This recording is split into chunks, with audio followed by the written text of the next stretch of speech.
It is Monday night, and we are here for Live with Pixologie, printed and digital photo questions answered. I'm really excited. This is the first time that we are doing a live broadcast with using both Facebook and YouTube. So we'll see how this goes. Definitely, if you are here and able, leave a comment and say hello, because I actually can't see in Facebook or YouTube, and I would love to know who's here. So we have a few things to accomplish tonight, and tonight's live will be just 1 hour because I would like to see how this goes, and if we have a lot of interest and we actually do well in the technology, we'll do it again. So just a few things about housekeeping. Oh, hey, hi, Tammy. I'm even going to shout out to Tammy for joining us. That's awesome that you're here.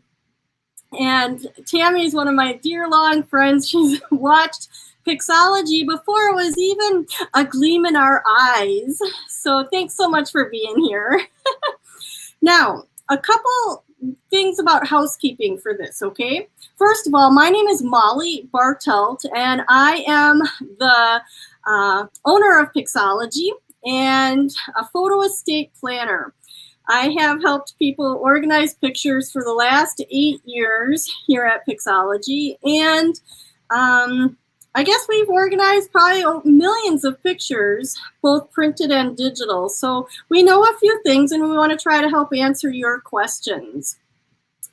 Then a little bit about Pixologie. We are located in Milwaukee, Wisconsin, and we are at our offices right now, although everybody's gone for the day, so it's just me here. And hopefully nobody knocks at the door. And we've been really blessed to help people save their pictures in a variety of ways. So glad to be here with you tonight at our offices.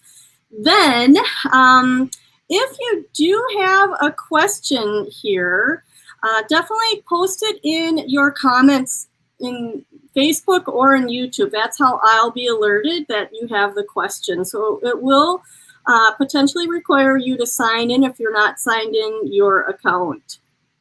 And then I thought, all right, maybe you're not sure even what you need to ask. So I wanted to tell you that we have several resources for you at Pixologie. Now, oftentimes we're doing the work for people. They've hired us to organize and scan their photos, slides, negatives, digitize their film and video.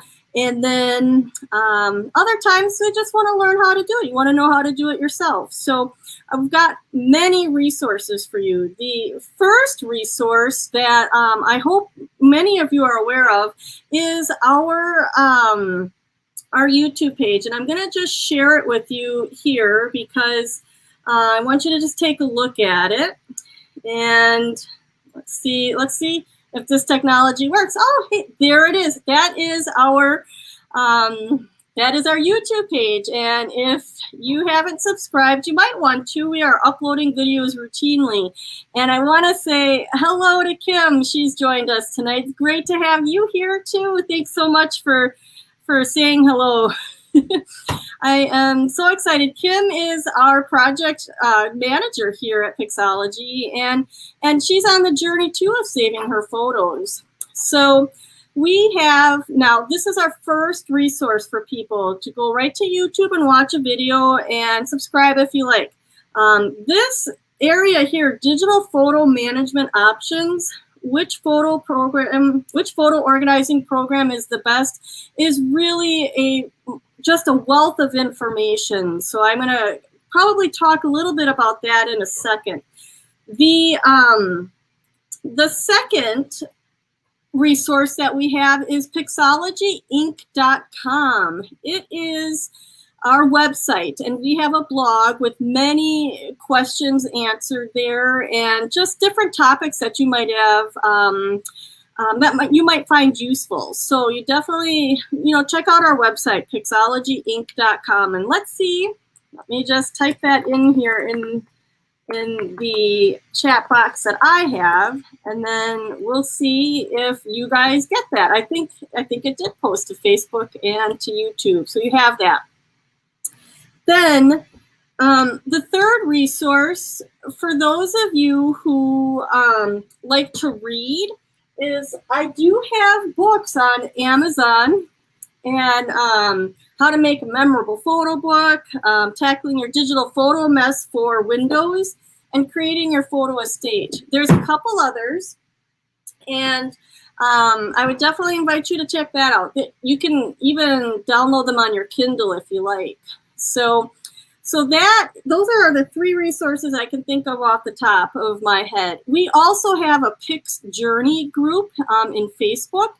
And I think it'd probably be good for me to post that link here. With our Pix Journey group, we actually have a group of people who are interested in having some accountability to finishing their photo projects, whether it's their printed pictures or their digital pictures they're trying to get a handle on. So that Pix Journey group, when you join it, there's an email that goes out. We try to do weekly or every other week. And it's a way for you to kind of keep in touch with other people. And Kim says, thank you. Very informative books. That's awesome. All right. Then I think, I'm kind of looking. We've talked about, the resources that I have for you. I also want to tell you that some of the links that I post here, if you click on them and you purchase something, one of the products that I talk about, we might receive a commission for that. And that's how we just make a little bit of money for the work of bringing these types of educational programs to you. So I'm just kind of looking through our chats.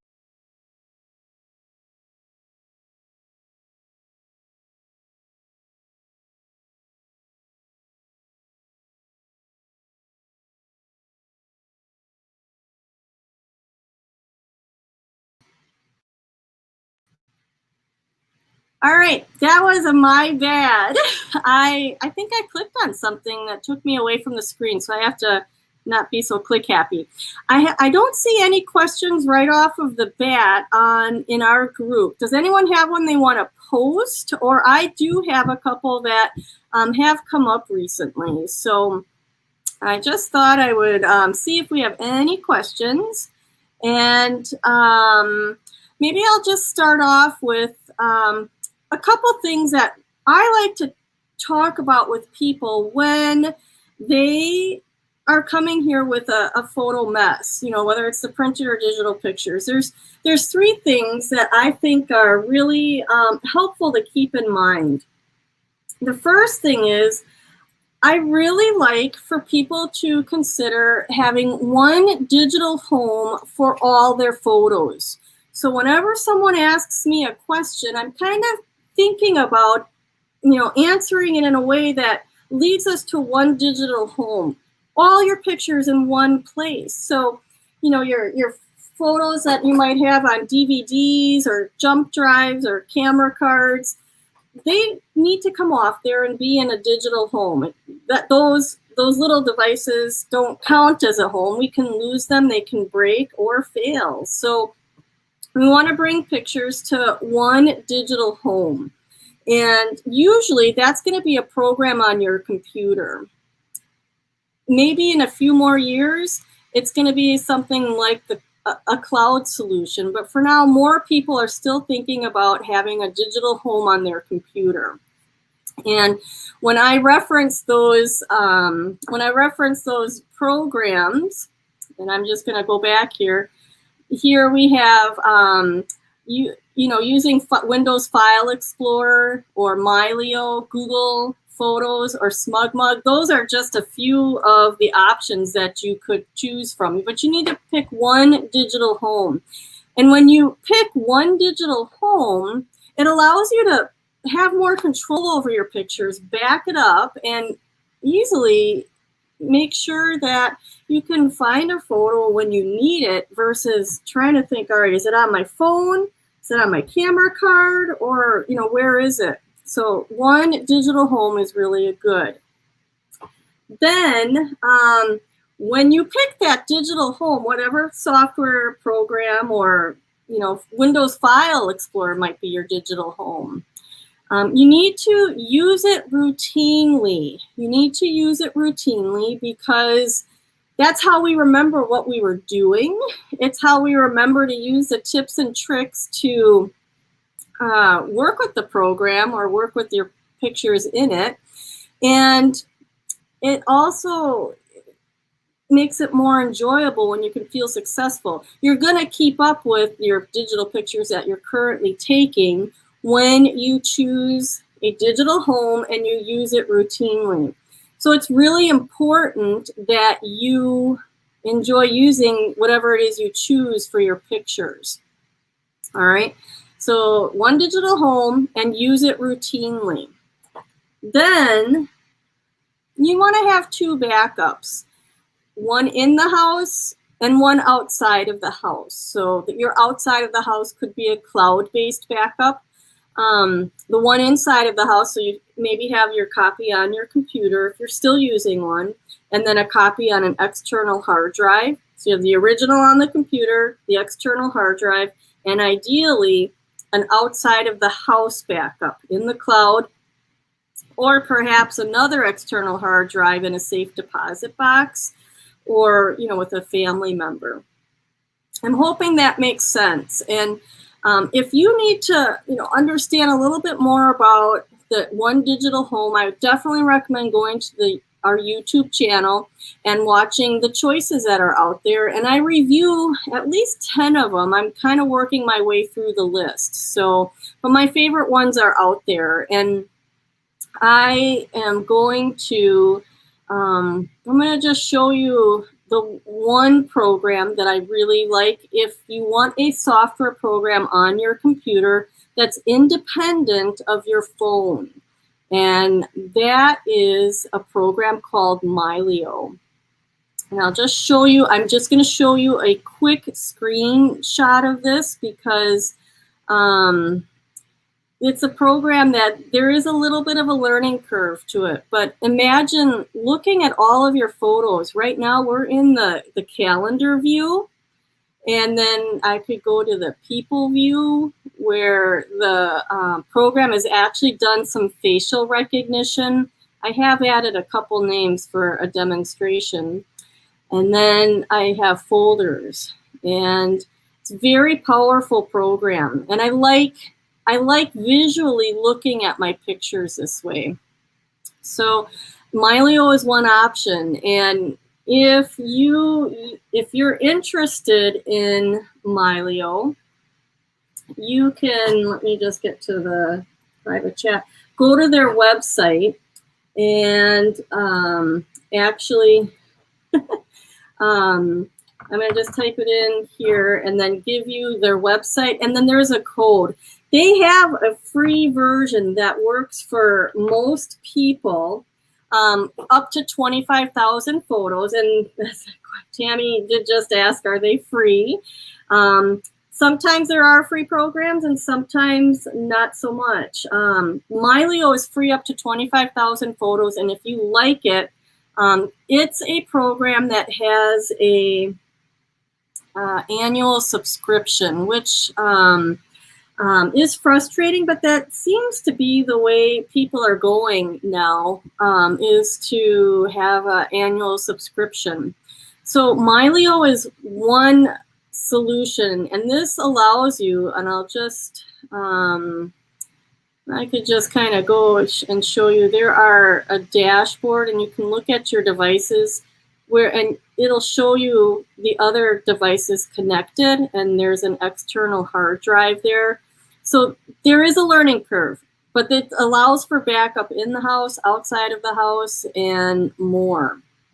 Okay, so Mollie is one, and I'm going to just remove that. And then Forever is another one, forever.com, and I will just share my screen for this one because I think it's the simplest solution I've seen for people. It does not, it has a free version for up to 2 gigabytes of space. And so now you're just looking at my collection. I have a combination of programs that I use because I work with so many different pictures. But Forever is where I save my family photos that I want to make sure the next generation gets. And you do buy storage, but you pay for it one time. And then if you need more space, then you can purchase more space. I always recommend that people look for the sales because they have sales frequently. So let me just put in a little link here to that. So that is the two potential places that I like to talk with people about. But again, you have to really pick and choose what you want to work with that you'll enjoy. All right. So I'm just going to play with these comments again. Kim, subscribe to our YouTube channel. Thank you so much. It's fun to see that there. And then I have a question now that is, how do I make more room on my iPhone? Oh, let me just go back to Kim asks, is one easier than the other? So forever.com is extremely simple.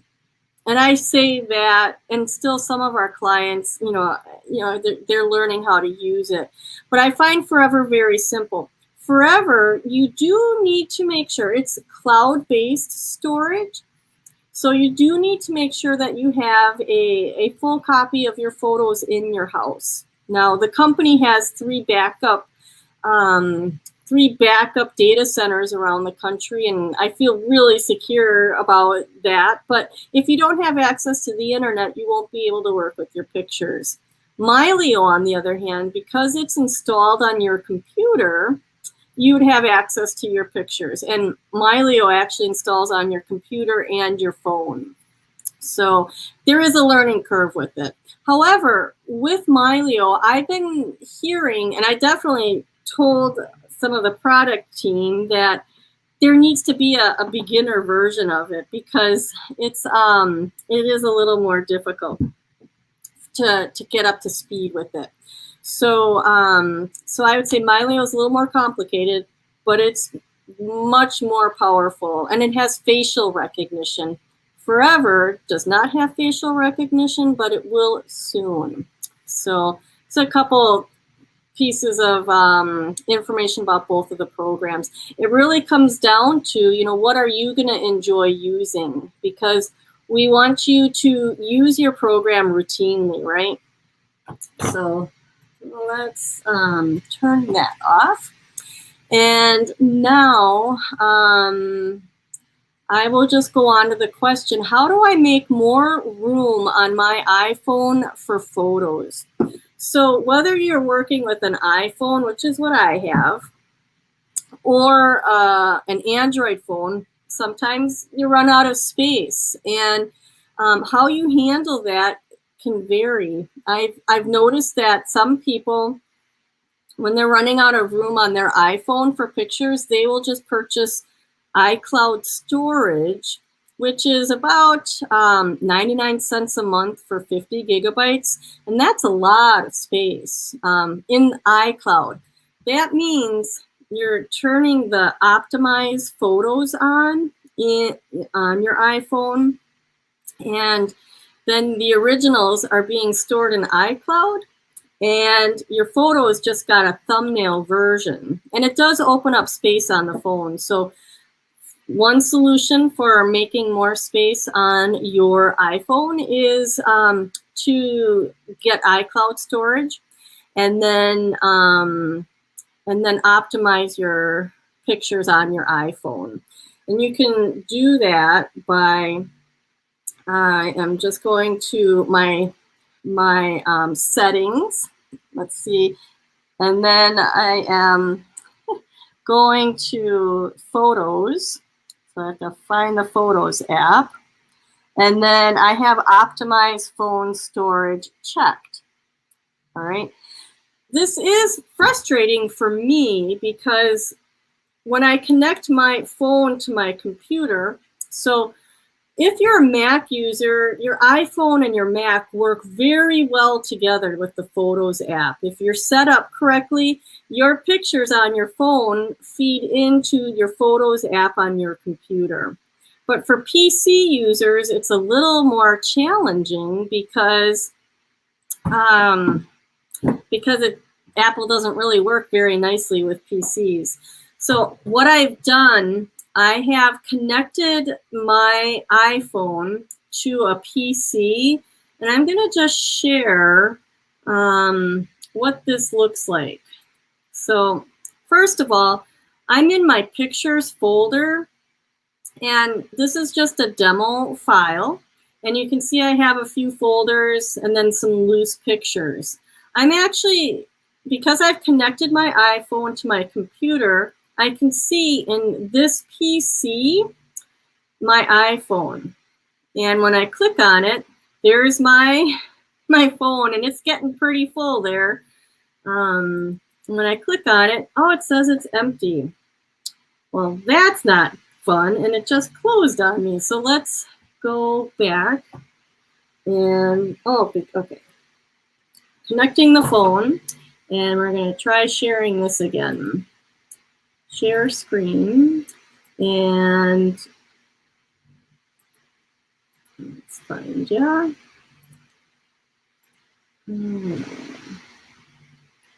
Bear with me a quick second while the computer catches up. You might notice that my phone keeps asking if I want to allow this device to access the photos and video.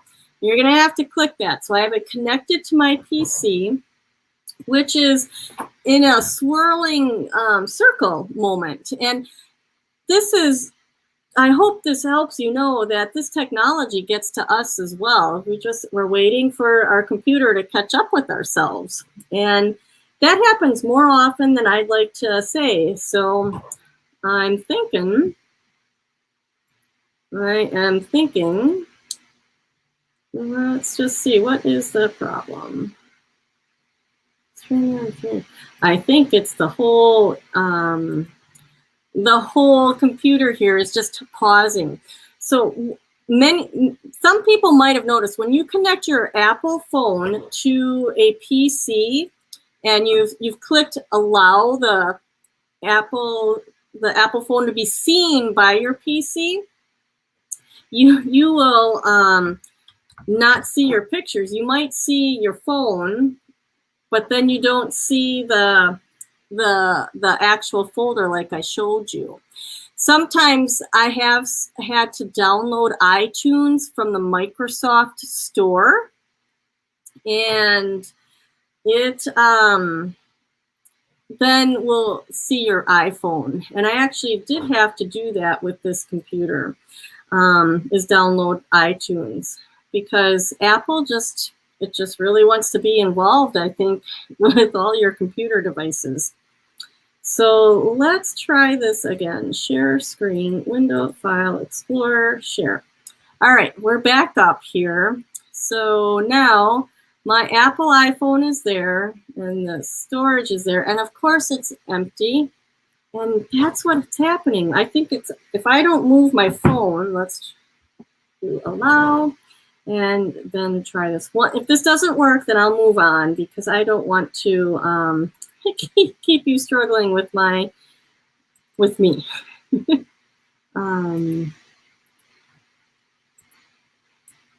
Last shot. File, Explorer, share. Okay. iPhone. And now we're going to try this, double clicking it. Finally, there is the DCIM folder. You should recognize that from all your camera cards. DCIM is your pictures. Now, here is my phone connected to my PC, and these are my folders. Sometimes the folders are more labeled in like gibberish. You wouldn't know what the numbers or the letters, if there are letters in it, means. This is the first time that I'm connecting my iPhone to a PC, and I actually have dates of pictures. So there's 141 folders, and it seems like it has a folder for each year and month that I have photos. So I'm going to just go to 2019-06, and there are 6 pictures in here. So I could copy these pictures over to my computer, but I have a problem. In June of 2019, I went on a big trip with my mother-in-law and daughter over to Spain, and I have 800 photos. So if I were to show you on my phone here, if I went to that month, you'd see I have 800 pictures that are here, but most of them are the thumbnails stored up in iCloud. This is a problem, you know, when you're using iCloud as the backup to your iPhone, but you never got your original pictures. So if this is a topic that more people, you know, would like to know about, I could definitely do a separate training for it, because it's a problem, especially if you're a PC user. To download the pictures from iCloud is kind of slow and putsy, and we want to have a better system for you. So, we have, you can upload your pictures to iCloud, but there's a dilemma with that. You could take the pictures off of your phone before they ever go into iCloud, and I probably would recommend that you do that if you're thinking ahead. But you know, we're going on 20 years of people using iPhones, so it's kind of hard to make the change. The other thing that you could do is install a different app on your phone. There's many apps that will take pictures from your phone and put them in the cloud, and then you can download them. Dropbox is one. Amazon Photos is a potential.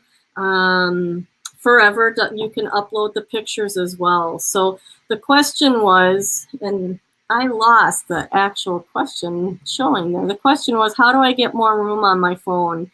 And it really takes like a systematic approach to your pictures and doing it routinely. And if you need help doing something routinely, definitely check out the link that we shared earlier on the Pix Journey group, because doing it weekly will help keep you up to date on your pictures.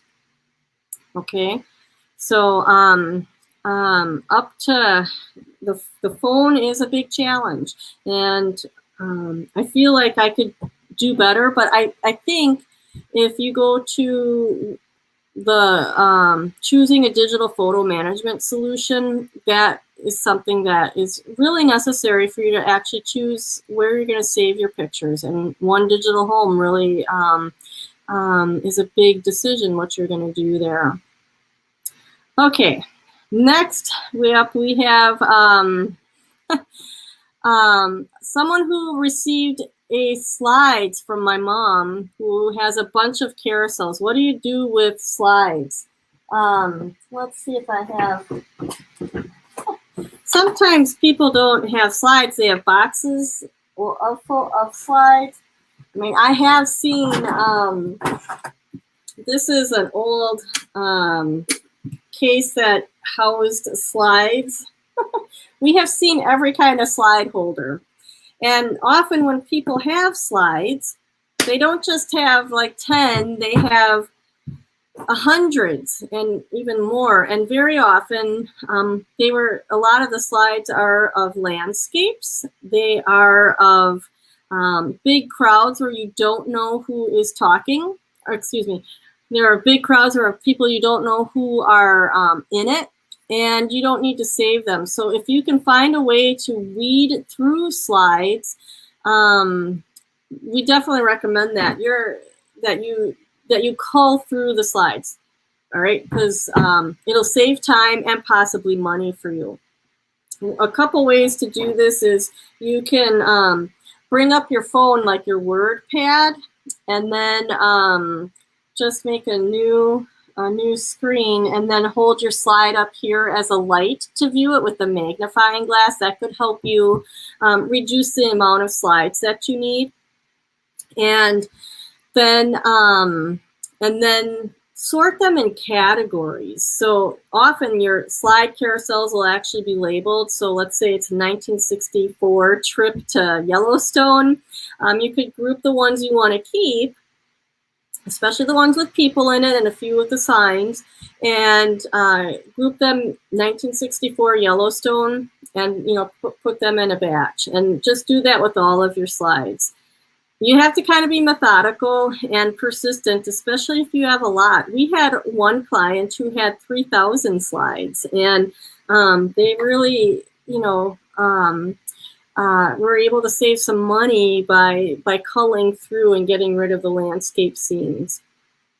Then once you have your slides chosen that you want to save, then you need to scan them. And there's a couple different ways to scan them. The consumer grade scanning, you could use a Wolverine scanner, and those are available on Amazon.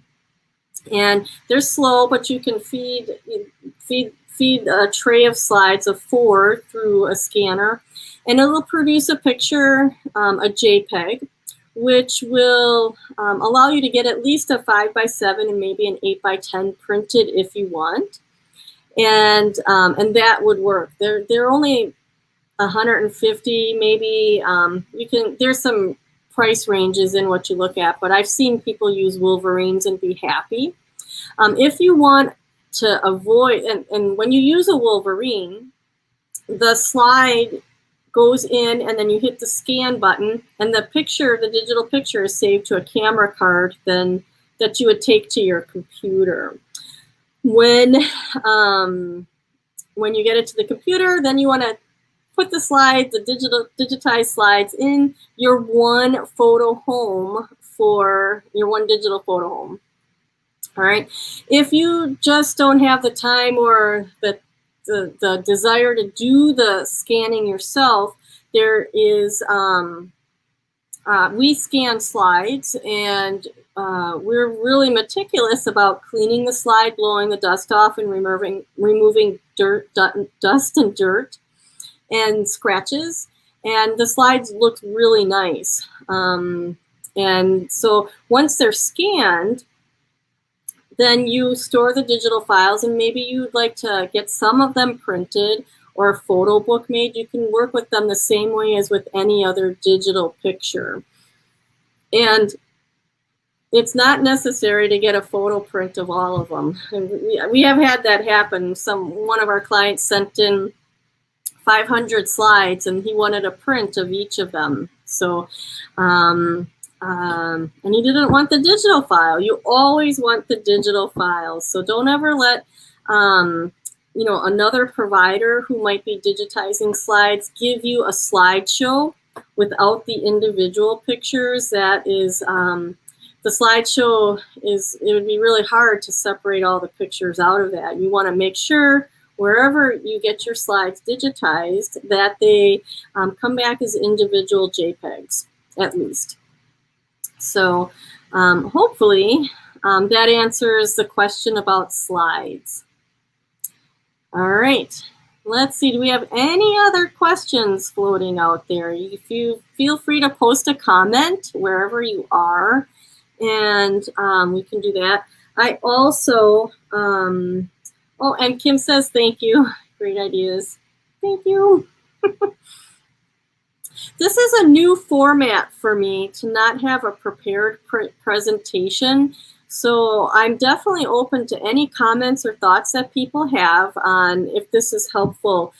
Normally when I talk about slides with the groups I speak at, like at libraries, I'd have a picture up of what the Wolverine looks like, and I'd have to be pretty quick on my digital toes to have pictures up of each of these scenarios. So we still have about 25 minutes left, and I don't see any other questions at this moment. I could most definitely answer another question that comes up often with us. So let's see, what is another question that comes up? And really, I think some of it's motivated, to motivated is there's just no motivation to work with pictures, and it's understandable. We have challenges with technology and managing pictures because there's so many layers, and what we have found is there's no one digital solution that does everything for people. So you kind of have to pick and choose, what parts of working with your pictures are the most important. Is it, the most important to know that they're just in the cloud and easily shared? Or are you looking to want to have them on your computer so that you can run facial recognition, and when you need a picture of your high schooler who's going to be graduating in June, you can just click on her name in your program and you have 1,000 pictures to make a photo slideshow, a photo book, or even posters for her party or his party. So, there's kind of trying to figure out where on the journey of saving your pictures you are, and what's most important to you will help you choose a program to manage your pictures. And Kim just points out that the accountability of the Pix Journey group to keep her on track has really helped. And I think if you are challenged with pictures, it probably didn't start yesterday. It probably has been 5 or 10 years that you're wondering what to do with your photos, because we have been accumulating them so fast. And in the past, you had photo albums, and the big concern was, oh, I've got to put my pictures in photo albums, which is why people have bins and boxes of pictures in their original photo developing envelopes, and they didn't get that far. That problem is much simpler to wrap our heads around. Oh, we want to put our pictures in a photo album. In today's technology-driven world, we don't simply have to figure out, putting a printed picture in an album. We have to figure out how do I get it off my phone or camera to Walgreens to get a print, and then, where does the picture go then? And there's just so many layers to it. So that's why I always, recommend having a digital home. And if you need help with that, we're here for you in picking one. So definitely consider checking out the video on clean your digital photo mess. There's 20 different programs I review, and I think that is a good starting point. And waiting for a rainy day is probably, I don't know, we had a whole year last year during the pandemic, and I wonder how many people spent time working on their pictures. We think we're going to get them to one day. We're going to get to the pictures one day, and last year a lot of us had some time on our hands. It's not necessarily the waiting for the right time, it's knowing what you're going to do and having a path to do it. So choosing a digital photo home is a good starting point to then kind of think about the different parts of your picture collections that you're going to bring together. So speaking of one digital home, I know a lot of people are using Amazon Photos. So Amazon Photos offers 5 gigabytes of free storage space for anybody. And then people who are Amazon Prime users get unlimited photo storage. And that's quite tempting to want to take advantage of that. And I like Amazon. I think it's a potential solution. So I'm gonna I do have a tab up for Amazon because I thought that might come up. It's a pretty common question. And so I'm going to share a couple things. The first thing I'm going to share is, let's see, stop screen. Then we're going to share our Amazon photos. Right there. Okay. So you can see that we have uploaded, that we being me, I've uploaded a few test albums to it, and I have a road trip, and then the 1990s, that's Paul and I, and some pictures from our Spain trip. And then there's Thanksgiving photos and from another year. I think this is actually pretty easy to use.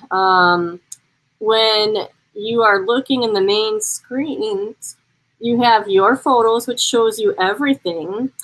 And it shows you in the order they were taken. It's kind of fun here. It says no memories today. Well, that means I didn't take pictures, or my app on my phone isn't uploading the pictures. And in my case, I don't upload automatically to Amazon. So it shows me some of the pictures from the trip we took out west, and that's really awesome. Then there is some sharing capability, but you do it through groups. And the groups, I believe, have to have an Amazon account also. I don't find that real helpful because not everybody that is in my life has Amazon photos. So I didn't think that that was as beneficial. The albums view, I like that you can create albums. What I don't like about it is you can't figure out what pictures aren't in an album. To me, when you are organizing pictures digitally, you have to know that your pictures are all in albums. It's just how my mind works, and it's how I've taught for these last 8 years. So I also am noticing here, okay, 2021 West Road Trip. It's not in order. It doesn't seem like it's in any sort of order. So let's click the 3. Oh, sort by date created, that's why. So we'll sort by the name. And hopefully when I did that, you could see 1990s went first. When we name folders or albums, we do like to put the year first so that they organized chronologically, even when you don't have chronologically. Sort by name, it'll sort by the years. Sorting by date created doesn't help because I could make a folder right now for the 1930s pictures I have, and then the date created would be today. That wouldn't help me. But organizing by name and putting 1930s as my name of my album will put it right in front of this one. There is a little bit of information about how much storage you have. So I'm just using the free plan there. And then personalizing devices. I do think this is kind of nice. With Amazon Photos, if you have Fire TV, you can actually play a really nice slideshow of your pictures. So that is a benefit. And I did test it out. That's why you see I have the Fire TV stick there. And then your apps,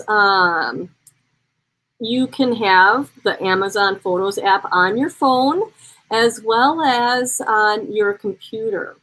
And I like this because I kind of like this. Let me put it that way. Remember when I said you want to have your original photos and then 2 copies? Amazon Photos, the website, is kind of that original home for your pictures. It's cloud-based, all right? It's pulling pictures potentially from your computer, and if you upload them, and from your phone. So under your apps, there is a desktop app, and I'm going to show you that next. Just have to get to my screen. We're going to stop sharing this one, and I'm going to share the app that Amazon offers. So stop that one, and we're going to share a new one. And,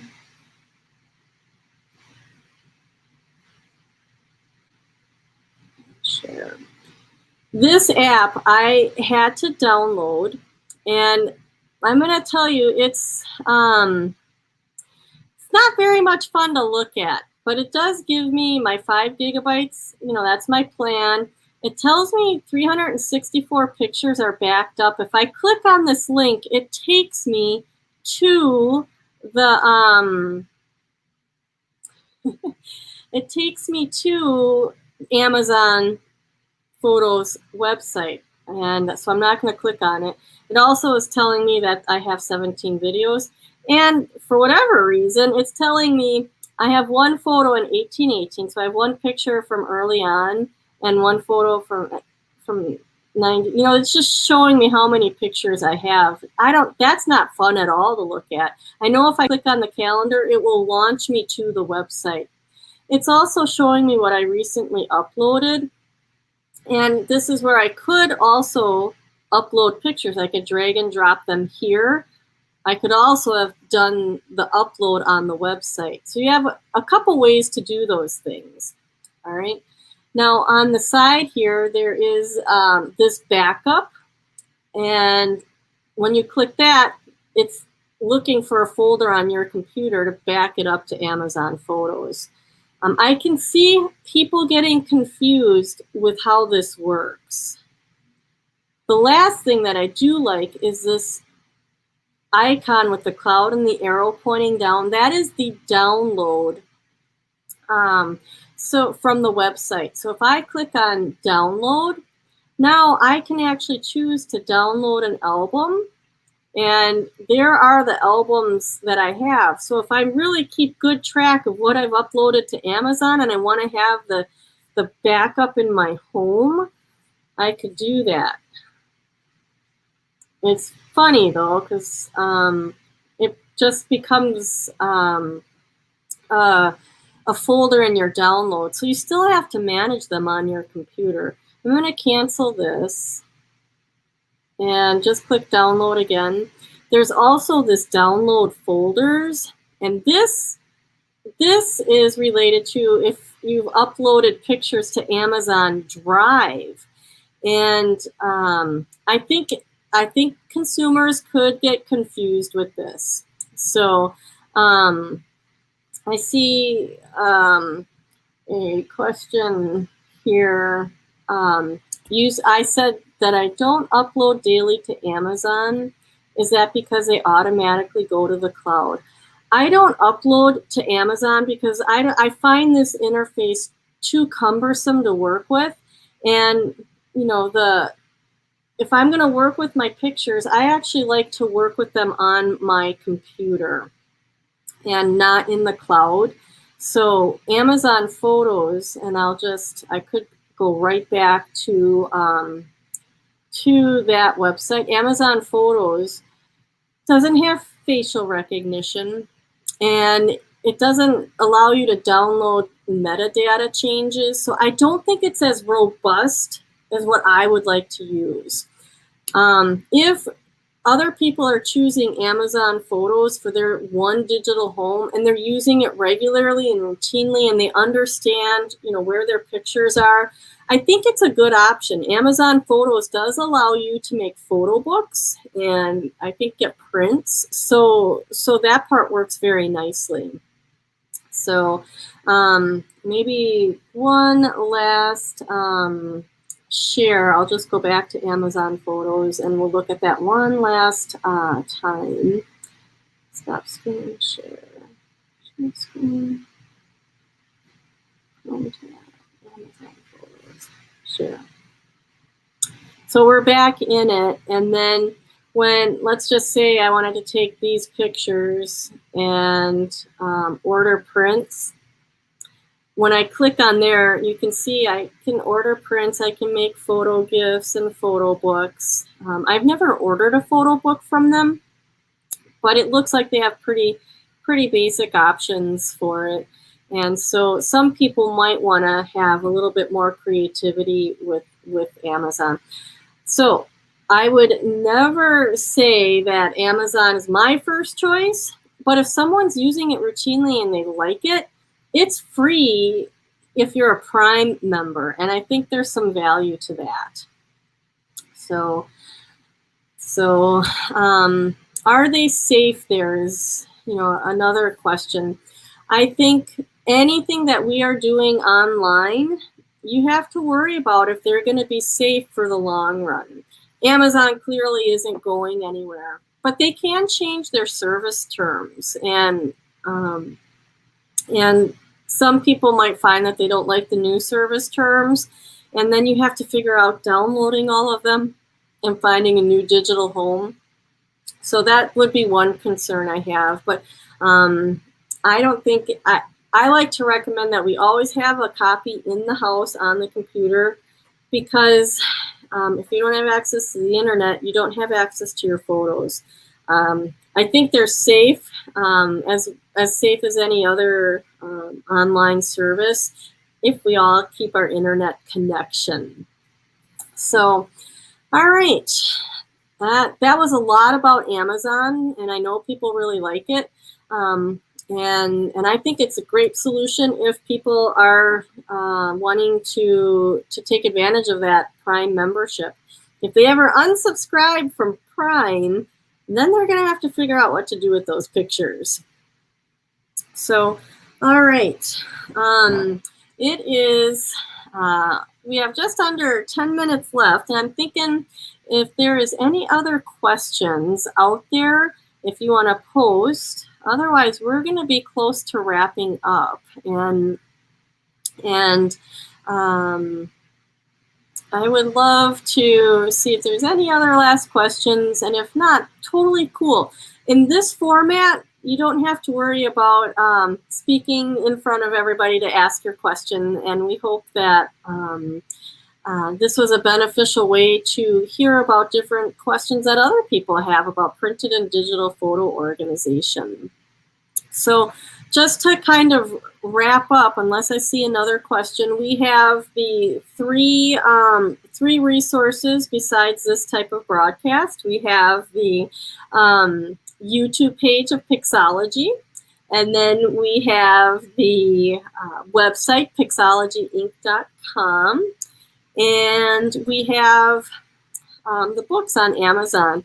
And I will put my email in the chat. You can always email me, because I just want to make sure that we all have the resources we need to save the photos when we want to. And that's so important. In this day and age, we're losing memories every day. And sometimes it's in the shape of a cell phone being lost and it wasn't backed up. And sometimes we're losing memories because we lose someone in our life who knew the names, and they've passed away, and we have no way of finding out who was who anymore.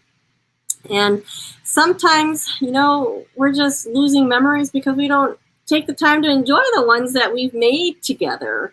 And by getting our pictures organized and back together, we can actually celebrate life, inspire people, and connect generations, and so much more. So I think, thank you, Kim, for mentioning to, I guess I should be saying, you're welcome, Kim. So glad to be there. And Tammy, thank you so much, both of you, for joining. It's been a really interesting hour.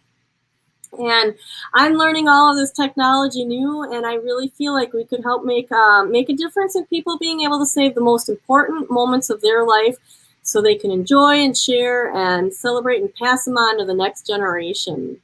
And with that, I think I'm going to throw it out there. We have time for one more question if someone wants to throw one out there. And if not, then I think we will say good night. Thank you so much, and we'll see you guys the next time, okay? Bye-bye.